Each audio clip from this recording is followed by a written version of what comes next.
দেখেন যে দুটি ক্রমিক সংখ্যার বর্গের অন্তর 37 দেওয়া আছে। তাহলে যখন দুইটা ক্রমিক সংখ্যার বর্গের অন্তর, তাহলে দুইটা ক্রমিক সংখ্যা কি কি ধরেন, যে এই দেখেন দুইটা বর্গ ক্রমিক সংখ্যা ধরেন, এই যে 5, 6, এই ধরেন 7, এই দুইটা ক্রমিক সংখ্যা এগুলাকে বর্গ করবেন, বর্গ করলে অন্তরটা 37 হবে। এটাই হচ্ছে সিস্টেম। তো দুইটি ক্রমিক সংখ্যার বর্গের অন্তর, ভালো করে এই প্যাটার্নটা মাথায় রাখবেন। দুইটা ক্রমিক সংখ্যার বর্গের অন্তর যখন আপনাকে দেওয়া থাকবে, তখন যদি বলে যে সংখ্যা আচ্ছা বর্গের অন্তর দেওয়া আছে, তাহলে সংখ্যা দুইটার অন্তর কত, বলছে সংখ্যা দুইটার অন্তর কত। তাহলে দুটি ক্রমিক সংখ্যার বর্গের অন্তর 37 দেওয়া আছে, তাহলে বলছে সংখ্যা দুইটার অন্তর কত। তো এইটা বের করতে হলে আপনাকে কি করতে হবে, যে প্রথমে আপনি এখানে দুটা সংখ্যাকে আপনি বের করেন। তো বের করতে হলে দেখেন যে আহ, তো ছোট সংখ্যা বের করার খেয়াল করেন, যে ছোট সংখ্যা বের করার টেকনিক হচ্ছে কি, যখন দুইটা দুইটা ক্রমিক সংখ্যার এরকম বর্গ দিয়ে দিবে, এই বর্গের যখন একটা বিয়োগফল দিয়ে দিবে, ঠিক আছে, ধরেন এরকম একটা বিয়োগফল দিয়ে দিবে, তখন আমাদের একটা শর্টকাট টেকনিক আছে। সেটা হচ্ছে ছোট সংখ্যা, এই ধরেন এই যে 6 আর 7, তো এইরকম ছোট সংখ্যাটা বের করার সূত্র হচ্ছে যে অন্তরটা দেওয়া থাকবে তার থেকে এক বিয়োগ বিয়োগ দিবেন, 2 দিয়ে ভাগ করবেন। আর বড় সংখ্যা বের করার নিয়ম হচ্ছে ওইটার সাথে 1 যোগ করবেন, 2 দিয়ে ভাগ করবেন। তাহলে এখানে কত হচ্ছে 17 থেকে, এটা এখানে হচ্ছে, এটা হচ্ছে আপনার এটা হচ্ছে 38 কে 2 দ্বারা ভাগ করলে এখানে হচ্ছে 19, আর এখানে হচ্ছে 18। তা 18 আর 19, 18 এবং 19-এর পার্থক্য কত, 1। এবং তো আপনি এটা এটা এইভাবে তো করা যায়, আর এইটা এরকম অঙ্কও করা লাগে না। যখন আপনাকে বলবে দুটি ক্রমিক সংখ্যার বর্গের অন্তর কত, অন্তর যখন দিয়ে দিবে, আর ক্রমিক সংখ্যাগুলার বর্গের অন্তর দেওয়া আছে, দেখবেন ক্রমিক সংখ্যাগুলো বর্গ, এখন এদেরকে বর্গ করার পরে আপনি যে অন্তরটা তো পাবেন। এখন দেখেন আমি যদি আপনাকে বলি যে দুইটা ক্রমিক সংখ্যার অন্তর কত, 1 না?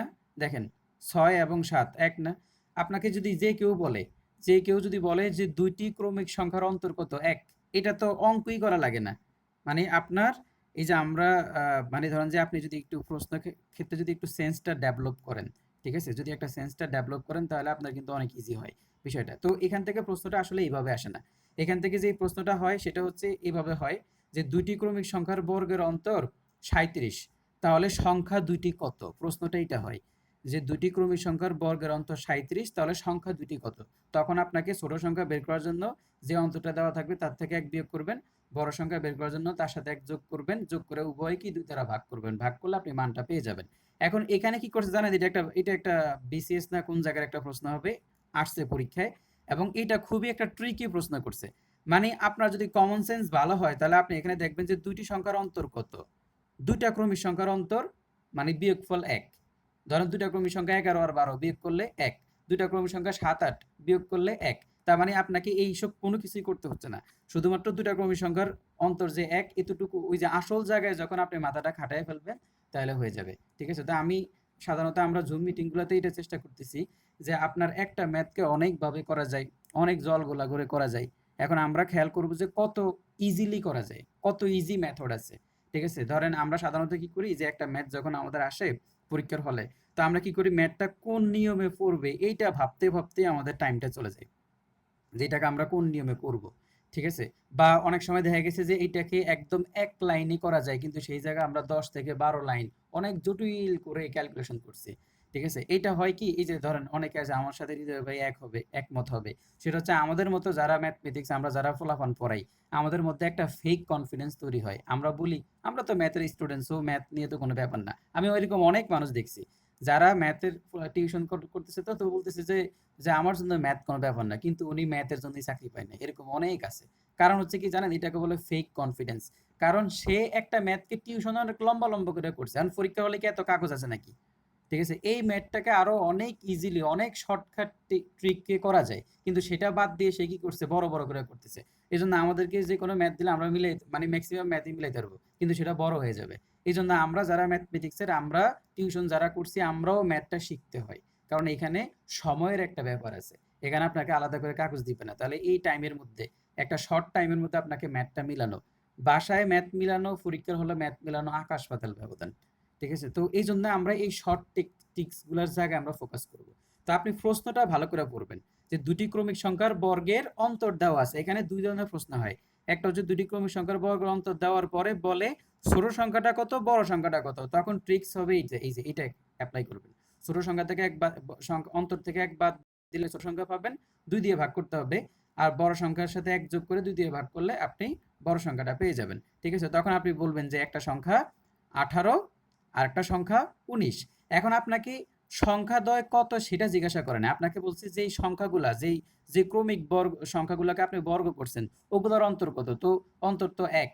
এইটা তো আপনাকে অঙ্ক করে বের করতে হয় না। এটার জন্য আপনাকে 18 19 বের করতে হয় না। এটার জন্য আপনাকে জাস্ট মাত্র 2 সেকেন্ডেই অ্যান্সার বের হয়ে যায় যে ক্রমিক সংখ্যার বিয়োগফল সবসময় 1।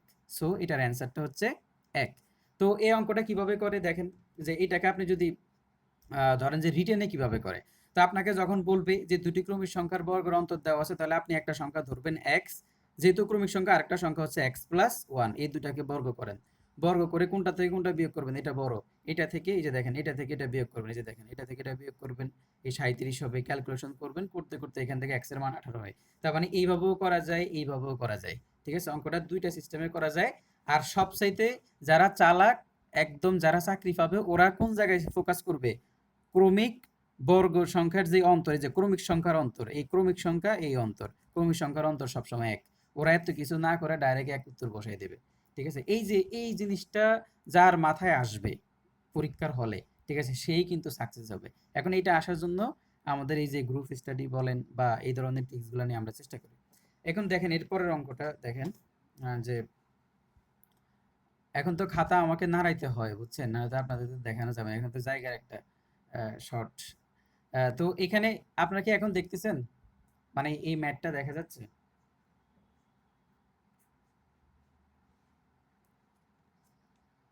না ভাই, ভাই ঝাপসা ভাই, ভাই এখন দেখা যাইতেছে ভাই।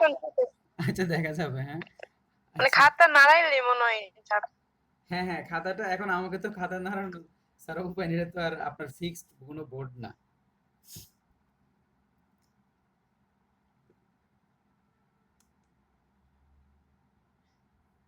এখন আমি তো আগামী মাস থেকে একা রুমে থাকবো। এখন চিন্তা করলাম নাকি একদম ইয়ে টিয়ে নিয়ে আসবো, নাকি কি বলেন, ওই যে একটা হোয়াইট বোর্ড টোড নিয়ে আসবো, দেয়ালে ফিট করে ফেলবো। ছোট ভাই দেখে ডিজিটালটাই নেন ভাই। ছোট দেখে হোয়াইট বোর্ড কতগুলো আছে না,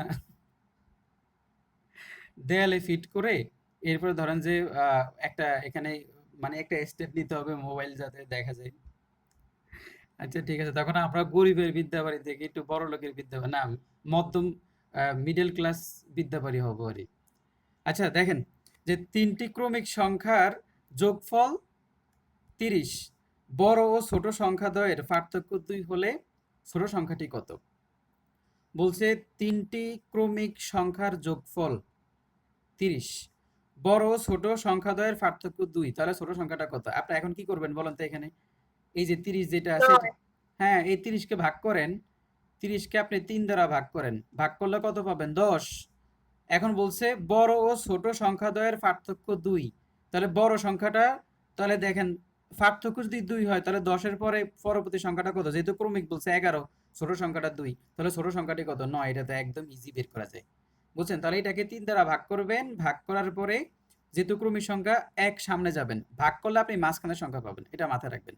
যে কোনো যোগফলকে আপনি তার সংখ্যা দ্বারা ভাগ করলে আপনি মাঝখানের সংখ্যাটা পাবেন, এরপরে তার থেকে যেহেতু ক্রমিক সংখ্যা তার থেকে একটা সামনে আসবেন 11, একটা পিছনে আসবেন 9টা পাবেন। তার মানে দেখেন এই যে 9 আর 11 বিয়োগফল 2।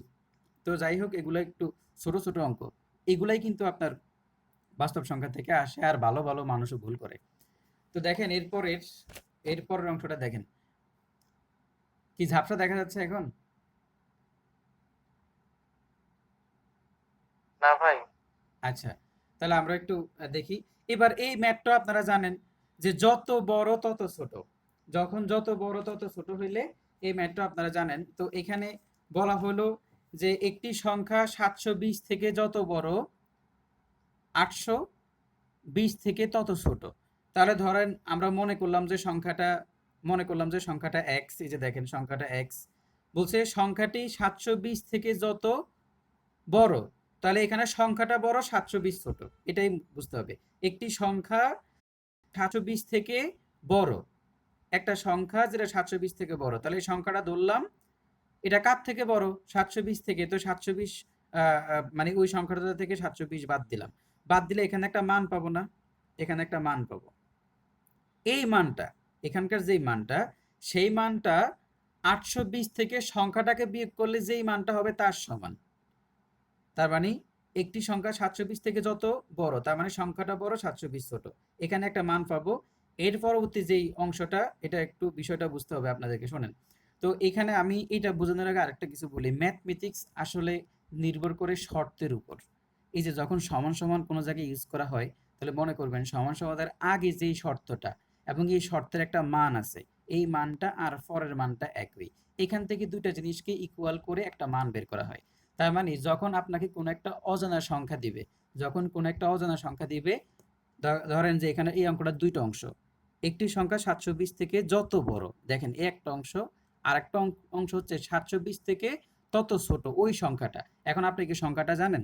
সংখ্যাটা জানেন না, তাহলে আপনাকে কি করতে হবে জানেন? এরকম ইকুয়াল একটা পারপাস তৈরি করতে হবে, যে এই পাশে সমান সমানের এই পাশে একটা অংশ, এই পাশে একটা অংশ, দুইটা অংশ সমান হবে। তো আপনাকে বলা হয়েছে এমন একটা সংখ্যা ধরো যেটা 720 থেকে যতটুকু ছোট। তা আপনি সংখ্যাটা ধরলেন, এই 720 থেকে যতটুকু ছোট এতটুকু আপনি আসলেন। আসার পর আপনার মাথায় রাখতে হবে, যেহেতু আমাকে সংখ্যা বলে দেয় নাই, তাহলে আমার অবশ্যই এখানে একটা শর্ত থাকবে। আমাকে অঙ্কটা করার জন্য একটা, এই দুইটা অংশের মধ্যে একটা যোগসূত্র থাকবে, সেই যোগসূত্র হলো সমান সমান। কথা বুঝছেন? এরপরে যে অংশটা এবার আপনি পড়েন, যে 820 হতে কত ছোট, তাহলে আপনি 820টা ধরেন, এই 820 থেকে কত মানে কে ওই সংখ্যাটা ততটুকু ছোট। এবার দেখেন 820 থেকে ওই সংখ্যাটাকে আপনি বিয়োগ করেন। এই হচ্ছে মূল প্যারামিটার, এই যে এই অংশটা। এই অংশটাকে এবার আপনি ক্যালকুলেশন করবেন, এক্স গুলাকে একদিকে নিয়ে আসবেন, সবগুলাকে এদিকে আনলে আপনি অটোমেটিক এই মানটা পেয়ে যাবেন। এখন এটাকে শর্টকাট টেকনিক করে আরই, যে যত বড় তত ছোট হলে দুইটাকে যোগ করে 2 দিয়ে ভাগ। কিন্তু তার আগে আপনি যদি মূল বিষয়টা বুঝেন, যে আসলে সূত্রটা কিভাবে আসছে বা কাজটা কিভাবে আসছে, সেটা আপনার মাথায় দীর্ঘস্থায়ী হবে। নয়তোবা ওই করবেন 15 দিন পরে ভুলে যাবেন, যত বড় তত ছোট অংশটা ভুলে যাবেন। ঠিক আছে, এটা স্বাভাবিক।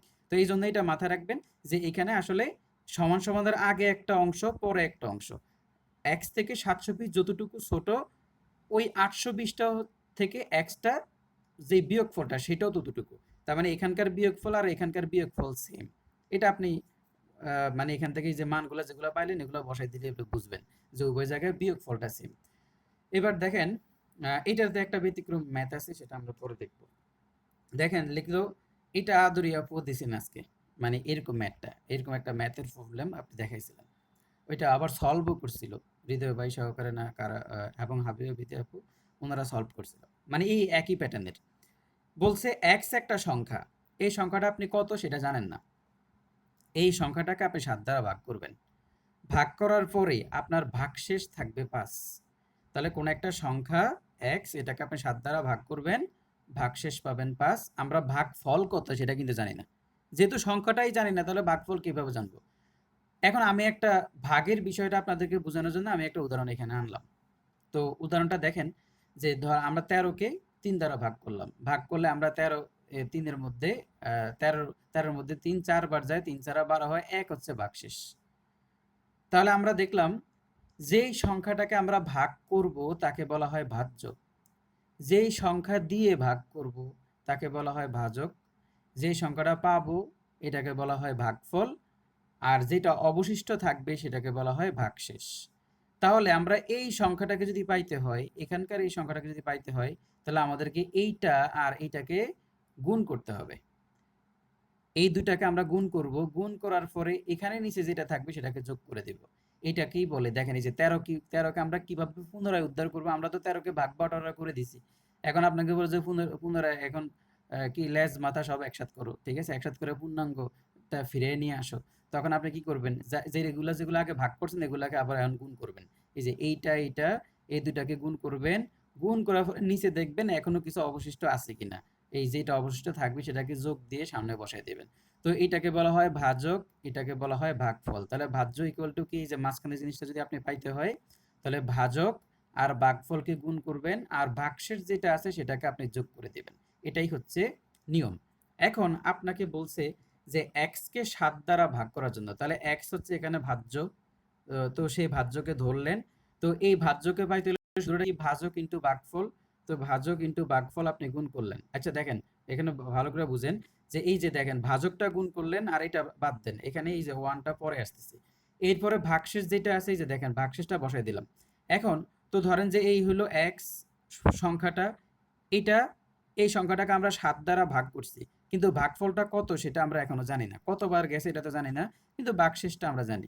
তো এই ক্ষেত্রে যেহেতু অজানা একটা সংখ্যা, এই ক্ষেত্রে আপনি একবার ধরবেন, মানে ভাগফল কত ধরবেন, 1 ধরবেন, তখন আপনি মানটা পাবেন কত, 12। বুঝছেন? তো এই হচ্ছে প্রথম শর্তটা। তো এখান থেকে আপনি x এর মান কত পেয়েছেন, 12। এখন আপনাকে দ্বিতীয়বার বলা হয়েছে যদি 3x কে 7 দ্বারা ভাগ করেন, 3x, তো x এর মান তো হলো 12, তো 3 কত, 3 12 36, এই 36 কে আপনি কত দ্বারা ভাগ করবেন, 7 দ্বারা, এই দেখেন 7 দ্বারা ভাগ করেন, 7 দ্বারা ভাগ করলে 5 7 35, সাথে আছে 1, এই যে যেই 1, এই একটাই হচ্ছে ভাগশেষ, তাহলে এখানকার উত্তর হচ্ছে 1। বুঝছেন? তার মানে প্রথম যেই শর্তটা, এই শর্তটা থেকে আপনি x এর মান বের করবেন, সেই x এর মানটা এখানে বসাবেন, বসায় 7 দ্বারা ভাগ করবেন, ভাগ করার পরে ভাগফল যেটা পাবেন ওটাই অ্যান্সার। এবং এরকম ম্যাথ মোটামুটি অনেকবারই আসছে পরীক্ষায়। এই ম্যাথটা নিয়ে কোনো প্রবলেম আছে আপনাদের কারো?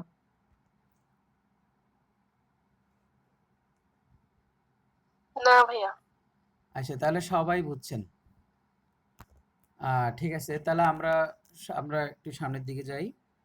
এরপরে দেখেন যে তারপরটা, একটি সংখ্যাকে 45 দিয়ে ভাগ করলে ভাগশেষ 23 থাকে, ওই সংখ্যাটিকে 9 দিয়ে ভাগ করলে ভাগশেষ কত হবে? এটা করেন দ্রুত, একদম 30 সেকেন্ডে করে ফেলেন।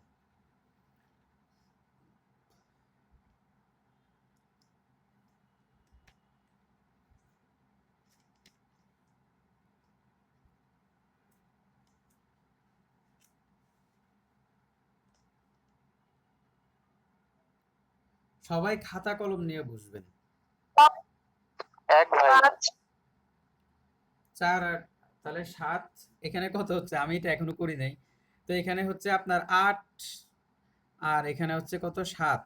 তো এইটাকে আপনি কত দ্বারা ভাগ করবেন, 9 দ্বারা ভাগ করেন, 9 দ্বারা ভাগ করলে কত, 8 নং 72, তাই না? জি ভাই।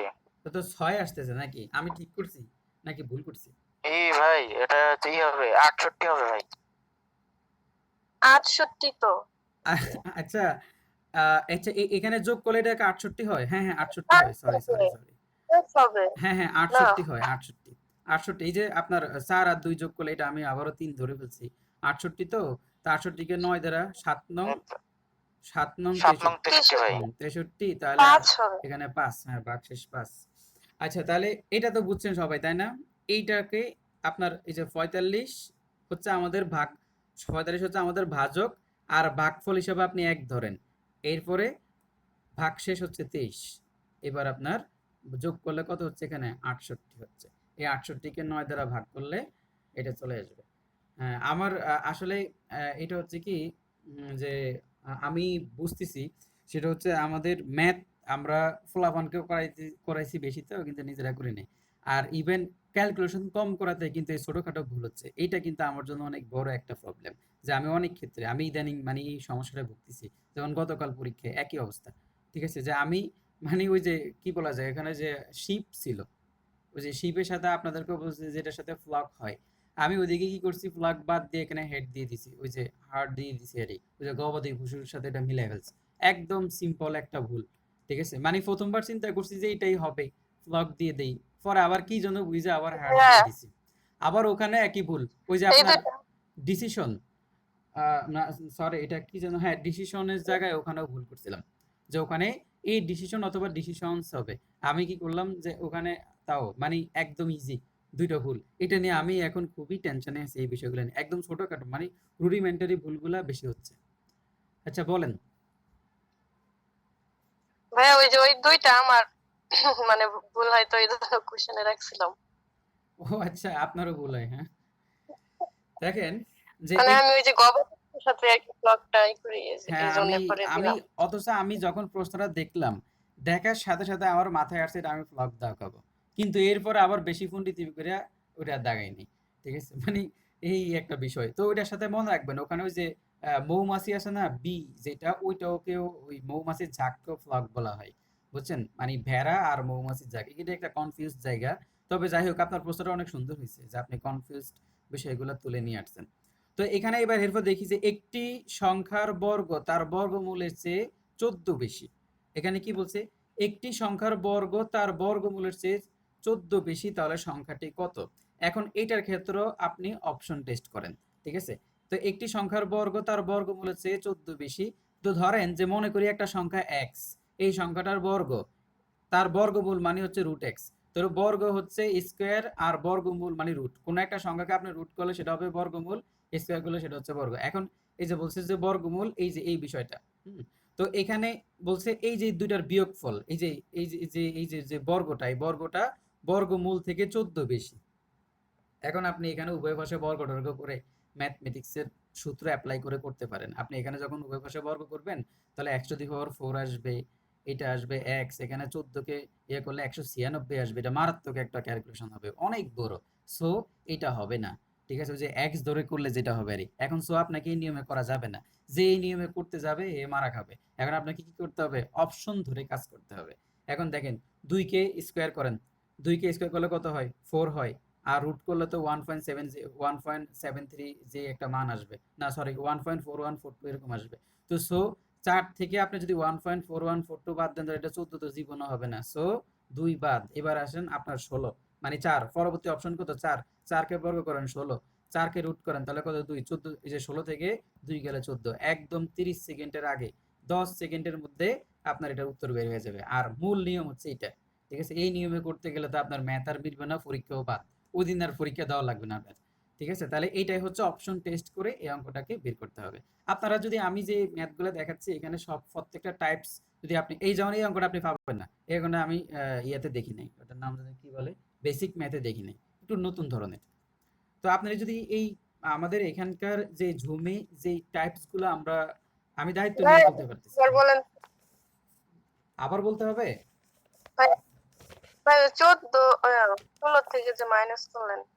আচ্ছা দেখেন, এই অঙ্কটা হচ্ছে বলছে একটি সংখ্যার বর্গ তার বর্গমূলের চেয়ে 14 বেশি। একটা সংখ্যার বর্গ তার বর্গমূল, মনে করি সংখ্যাটা এক্স আর তার বর্গমূল হচ্ছে রুট এক্স, এদের বিয়োগফলটা 14 হবে, এটাই বোঝানো যাচ্ছে।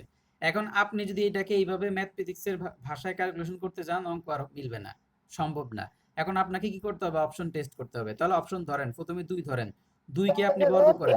রুট হ্যাঁ এটাই বুঝছি না, এখন বুঝলাম। হ্যাঁ, রুট 8 যেটা দিছিলাম। আচ্ছা 2 কে বর্গ করেন, 2 কে বর্গ করলে 4 আর 2 কে রুট করলে রুট 2। তো এটার বিয়োগফল জীবনও 14 হবে না, এটা তো বুঝতেছেন, রুট 2 এর মান তো আপনি জানেন। 14 থেকে রুট 2 বাদ দিলে জীবনও 14 হবে না। এর পরবর্তী অপশন কত? 4, 4 কে আপনি বর্গ করেন, এই 4 কে বর্গ করলে 16, 4 কে বর্গমূল করলে হচ্ছে 2, এই যে রুট 4 মানে 2। তো এবার 16 থেকে 2 বাদ দেন 14, এই তো আপনার অ্যান্সার পেয়ে গেলেন। 4ই হচ্ছে এখানকার উত্তর। যে সংখ্যাটি কত? 4, 4 কে আপনি রুট করেন, 4 কে আপনি বর্গ করবেন, আবার বর্গমূল করবেন, তাদের বিয়োগফল 14 হবে, এটাই হলো বিষয়। এটা আমার কনফিউশন লাগছে কি জানো জানো, আমি 8 ভাবতেছিলাম, ইংলিশে লেটার ও ভাবতেছিলাম, এটা আচ্ছা আচ্ছা, বাংলা 4 যেটা না না এটা 4, ঠিক খেয়াল আছে? করি নাই। এরপরের গুলা দেখলে জি বলবেন। ভাই, আচ্ছা ঠিক আছে, না কনফিউশন থাকলে অবশ্যই তো বলবেন। হ্যাঁ এটা এটা তো আপনার এখান থেকেও যদি ম্যাথে আপনার প্রবলেম না যায় তাহলে তো বড় সমস্যা। দেখেন, একটি সংখ্যার, এখানে বলা হচ্ছে একটি সংখ্যার 1/4 1/3 মান 15, সংখ্যাটি কত? দেখেন খেয়াল করেন, একটি সংখ্যার 1/4, তো মনে করি সংখ্যাটা এক্স, এক্স এর 4 ভাগ, এই দেখেন এক্স এর 4 ভাগ 1/4, এই 1/4 আবারও 1/3, মানে বুঝছেন, এই 1/4 এই 1/4 অংশের আবারও কত?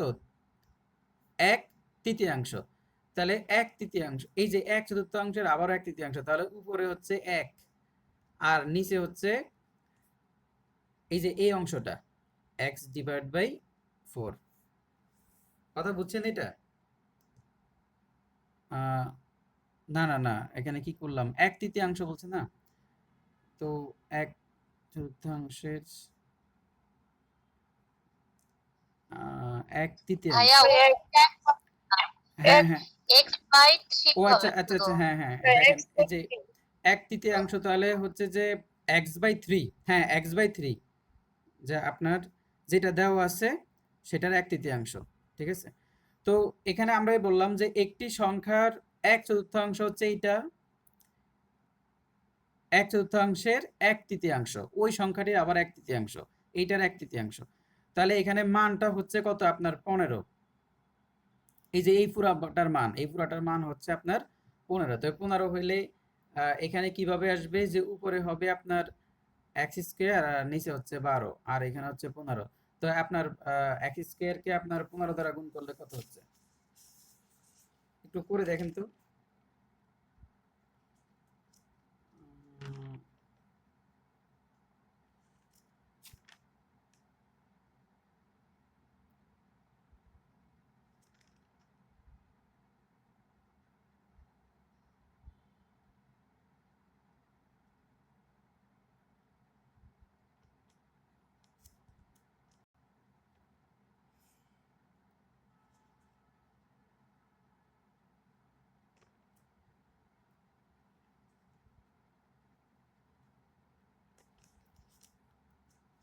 করছিলেন?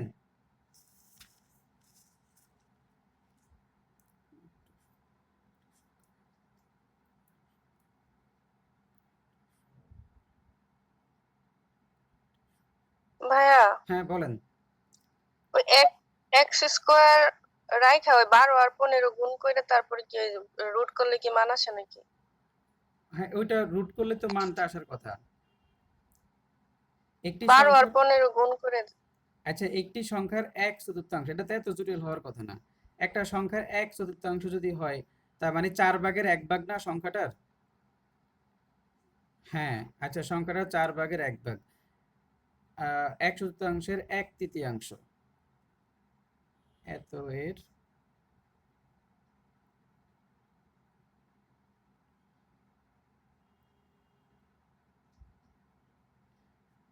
1/4।